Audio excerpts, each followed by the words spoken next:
स्वागत है आपका अपने नए YouTube चैनल दीक्षित की दुनिया वन में। तो चलिए आज मैं आपको सोमवार व्रत कथा सुनाती हूँ।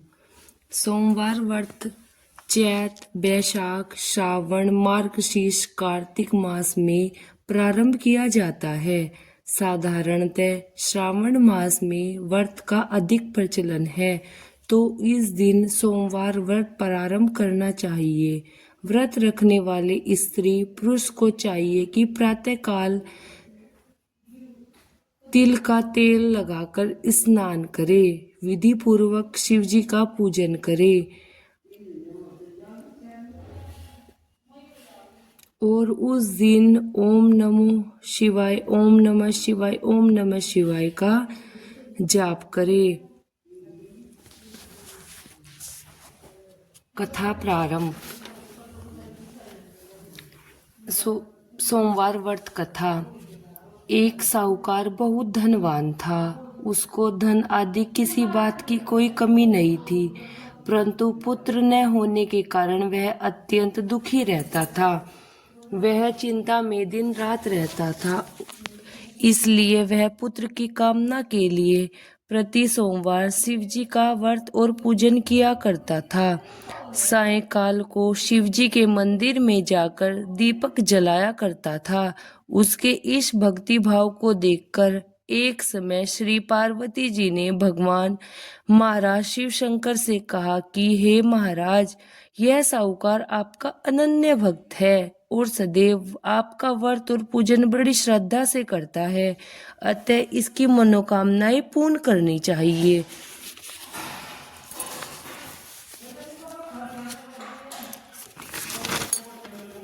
शिवजी ने कहा, इस संसार कर्म क्षेत्र है। जैसा किसान खेत में बीज बोता है वैसा ही फल काटता है। इस तरह संसार में जो जैसा कर्म करता है उसको फल भोगने पड़ते हैं। पार्वती जी के अत्यंत आग्रह से कहा कि हे महाराज, जब यह आपका ऐसा भक्त है और यदि आपको किसी प्रकार का दुख है तो इसको अवश्य दूर करना चाहिए, क्योंकि आप तो सदैव अपने भक्तों पर दया करते हैं, उनके दुखों को दूर करते हैं। यदि आप ऐसा नहीं करोगे तो मनुष्य क्यों ही आपकी व्रत और सेवा करेगा, पूजन करेगा। पार्वती जी का ऐसा आग्रह देखकर शिवजी महाराज प्रसन्नता से होकर कहने लगे कि हे पार्वती, इसके कोई पुत्र नहीं है। इसकी पुत्र चिंता से यह बहुत दुखी रहता है। इसके भाग्य में न तो पुत्र ही है और न ही उसकी प्राप्ति का फल है। फिर भी मैं इसको पुत्र की प्राप्ति का वर देता हूँ, परंतु वह पुत्र केवल 12 वर्ष तक ही जीवित रहेगा। इसके पश्चात वह मृत्यु को प्राप्त होगा। इससे अधिक मैं इसके लिए कुछ भी नहीं कर सकता। यह सब बात साहूकार सुन रहा था। इससे उसको न तो कुछ प्रसन्नता हुई और न ही कुछ दुख हुआ। वह पूर्ववत वैसे ही शिवजी महाराज का सोमवार का व्रत और पूजन करता रहा। कुछ समय व्यतीत हो जाने पर साहूकार की स्त्री गर्भवती हो गई और उसने 10वें महीने में गर्भ से अति सुंदर पुत्र की प्राप्ति हुई। साहूकार के घर में खुशी मनाई गई, परंतु साहूकार ने उसको केवल 12 वर्ष की आयु जानकर अधिक प्रसन्नता प्रकट नहीं की और न ही किसी को उसका भेद ही बताया। जब वह 9 वर्ष का हो गया तो उस बालक की माता ने उसके पिता से उसके विवाह आदि के लिए कहा, परंतु वह साहूकार कहने लगा कि मैं अभी इसका विवाह नहीं करूंगा और इसे काशी जी पढ़ने के लिए भेज दूंगा। फिर उस साहूकार ने अपने साले अर्थात बालक के मामा को बुलाया, उसको बहुत सा धन देकर कहा, तुम इस बालक को काशी जी के पढ़ने के लिए ले जाओ और रास्ते में जिस जगह भी जाओ वहां यज्ञ करते हुए, दान देते हुए तथा ब्राह्मणों को भोजन कराते हुए जाना। वे इस प्रकार में दोनों मामा भांजे सब जगह यज्ञ करते हुए ब्राह्मणों को भोजन कराते हुए जा रहे थे। रास्ते में उनको एक शहर दिखाई पड़ा। उस शहर के राजा की कन्या का विवाह था और दूसरे राजा का लड़का जो विवाह के लिए बारात लेकर आया हुआ था वह एक आंख से काना था। लड़के के पिता को इस बात की बड़ी चिंता थी कि कहीं वर को देखकर कन्या के माता पिता विवाह के लिए किसी प्रकार की अड़चन पैदा न कर दें। इस कारण जब उसने अति सुंदर सेठ के लड़के को देखा तो मन में विचार किया कि क्यों न दरवाजे के समय इस लड़के से वर का काम ले लिया जाए। ऐसा विचार कर राजा ने उस लड़के को उसके मामा से कहा तो वह राजी हो गया और साहूकार के लड़के को स्नान कराकर वर के कपड़े पहनाकर उसको घोड़ी पर चढ़ाकर दरवाजे पर बड़ी शांति से ले गए तथा सब कार्य पूर्ण हो गया। अब वर के पिता ने सोचा यदि विवाह कार्य भी इसी लड़के से करा लिया जाए तो इसमें बुराई क्या है। ऐसा विचार करके उसने मामा से कहा यदि आप फेरों पर और कन्यादान का भी काम करा दे तो आपकी बड़ी कृपा होगी और हम इसके बदले में आपको बहुत सारा धन देंगे। उन्होंने स्वीकार कर लिया और विवाह कार्य बहुत अच्छी तरह से संपन्न हो गया। परंतु जिस समय लड़का जाने लगा तो उसने राजकुमारी की चुन्नी के पल्ले पर लिख दिया कि तेरा विवाह मेरे साथ हुआ है, परंतु जिस राजकुमार के साथ तुमको भेजेंगे वह एक आंख से काना है और मैं तो काशी जी पढ़ने के लिए जा रहा हूँ। उस